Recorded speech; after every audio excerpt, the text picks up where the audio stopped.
ендірген, шабыттандырған қазақтың тарихи тұлғасы бар ма? Is there a Kazakh historical figure that really impressed or inspired you?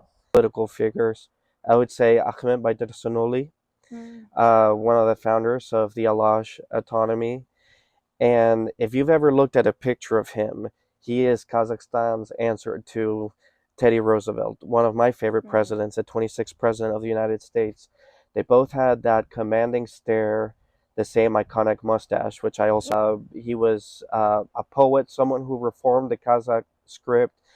And I really find them inspiring because they truly try to found a nation amidst all the geopolitical chaos of the Bolshevik revolution. And these people, they were serious about building a state that both respected tradition and progress. And this not only goes to Baidarsanoli, but also Prime Minister Bukhakanov.